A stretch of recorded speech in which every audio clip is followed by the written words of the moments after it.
Stirring your soul for massive success from Seychelles to the world. This is the Well of Inspiration podcast with your host, Wellington.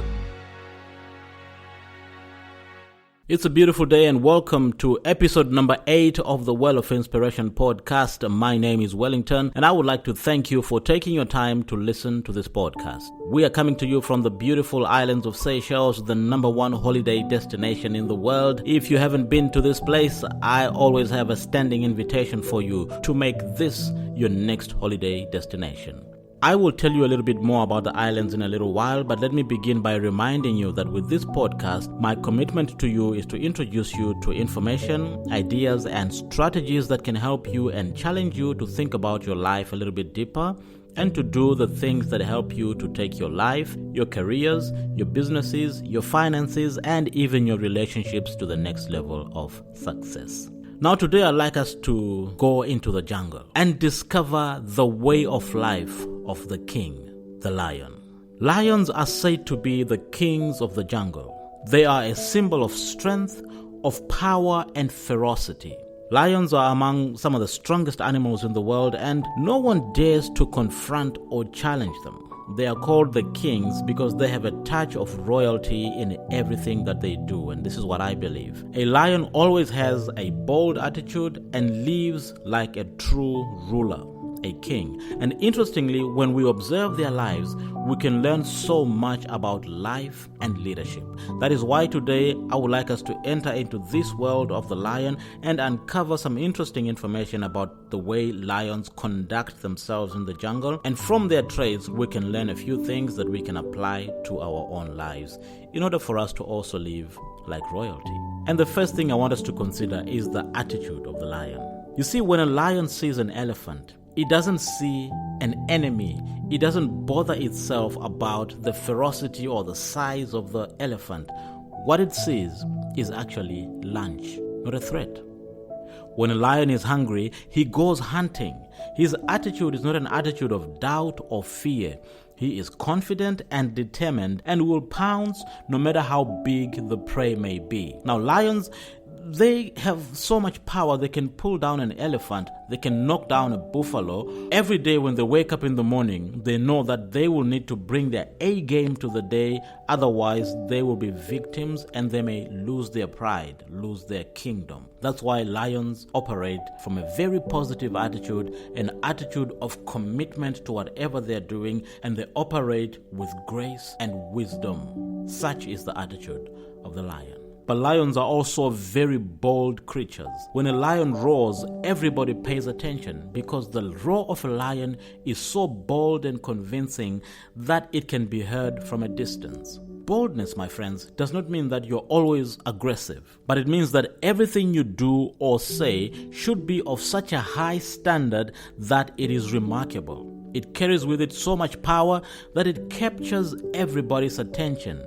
You see, a lion operates with so much boldness that it is never a secret that there's a lion in the area. They make themselves heard throughout the kingdom.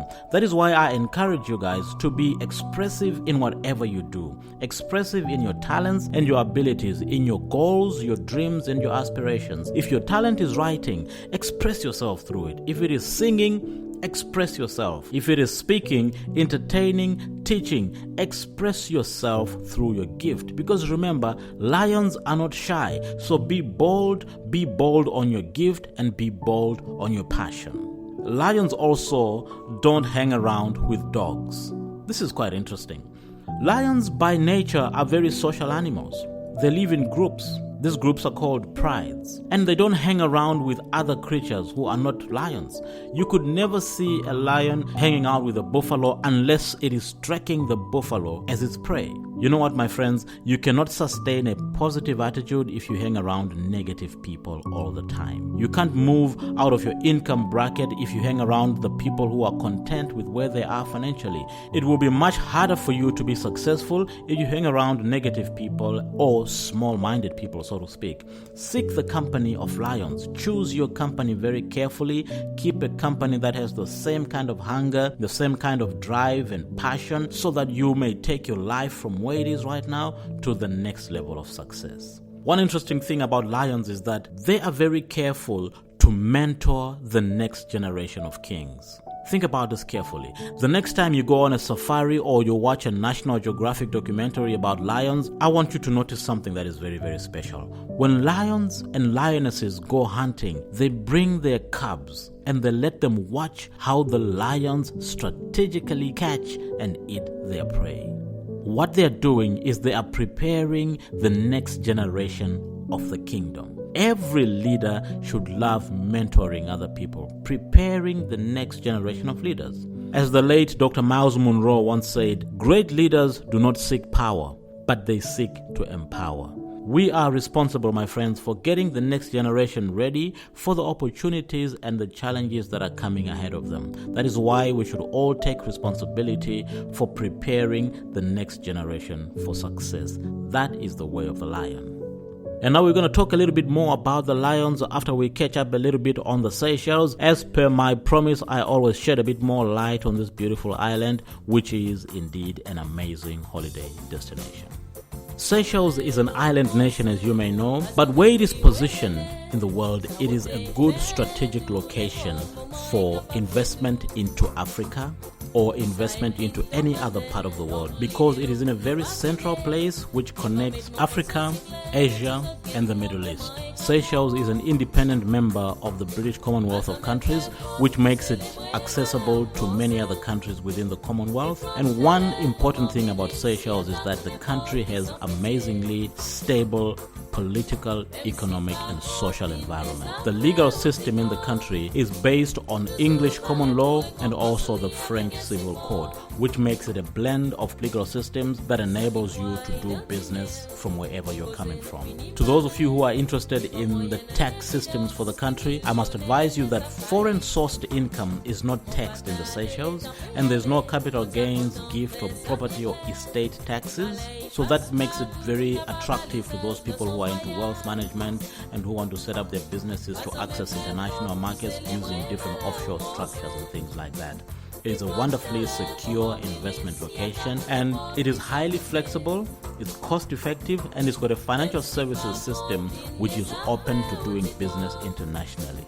The infrastructure in the country is quite good. The communications are okay. The physical infrastructure is in good shape, and there are many good professionals working in the country. English and French are official languages, but Creole also works very well if you want to conduct business in Creole. And the most beautiful thing about Seychelles is that Seychelles is open to international investors. So if you have a business idea that you want to try in the Seychelles, or if you've got funds that you want to invest, Seychelles is a destination that you must certainly look at, because being a country which is an island nation, it is open to investments that come from different parts of the world, and there is no limitation to who can or who can't invest. You just have to go through the normal processes for approval, and once that is done, you can conduct your business without any issues. That's a bit about the Seychelles today for those who are interested in getting into business. So I hope that you find this information useful, and I will give you more next week. Now let's get back to the lion.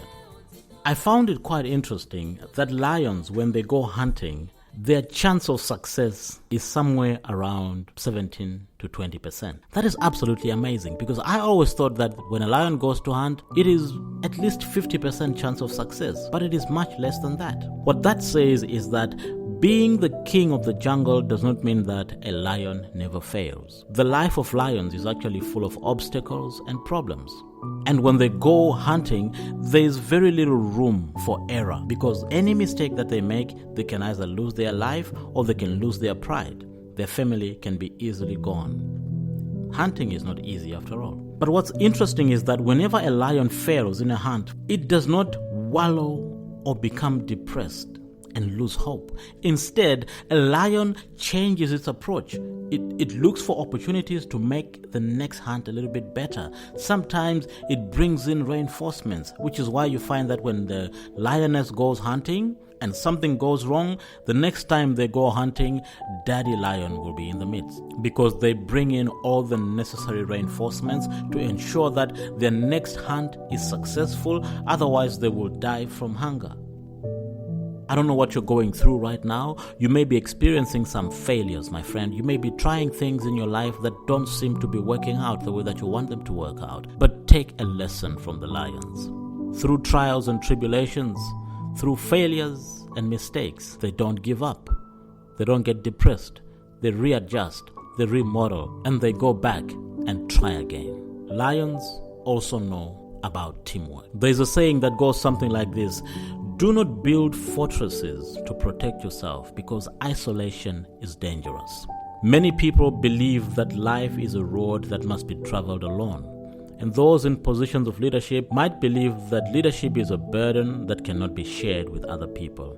But I want you to remember this: lions work together as a team to hunt for their prey. The one fascinating thing that I noticed is that they don't only work together to go hunting.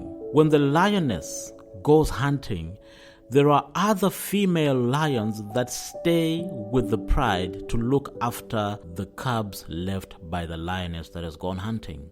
It's unbelievable that lions have got this kind of sense of community, that other females stay back to babysit the cubs of the one that has gone hunting. That's teamwork right there. We should recognize that the reason why the sea is so big is that it has so many small rivers or streams feeding it. If you isolate yourself, you will feed off nothing, and nothing will feed you. And remember that team is actually an acronym which says together everyone achieves more. You know what, my friends, as we conclude this episode, there's something that I know about people. People have aspirations. They've got goals and dreams. Some want to make big changes, and some want to make very small changes. I don't know where you are. I can point out, though, that many things that we want to do, they will be inconvenienced by things that are happening around us.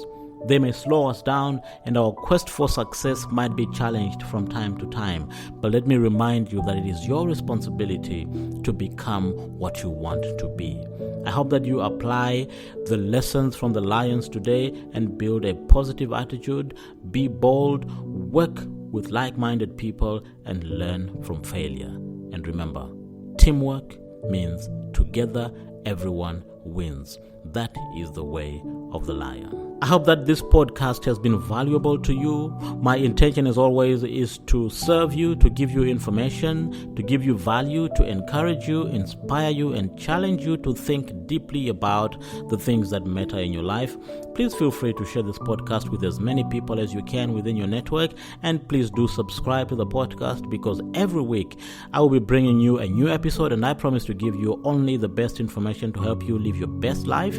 You can get in touch with me directly on my email address, which is info@wellofinspiration.com, and you can hit me up on WhatsApp. My WhatsApp number is +248 2562 011. Or you can head over to our website, wellofinspiration.com. We will be happy to have a conversation with you.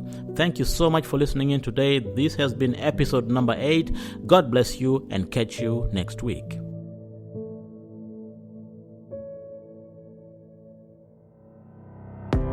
You've been listening to the Well of Inspiration podcast. Be sure to subscribe to the podcast so you don't miss any episodes. For more information, visit our website, www.wellofinspiration.com, or email us directly, info@wellofinspiration.com. You can also contact us on the WhatsApp. Our WhatsApp number is 2482562 Until next time, live your life with passion. From Seychelles to the world, this is the Well of Inspiration podcast.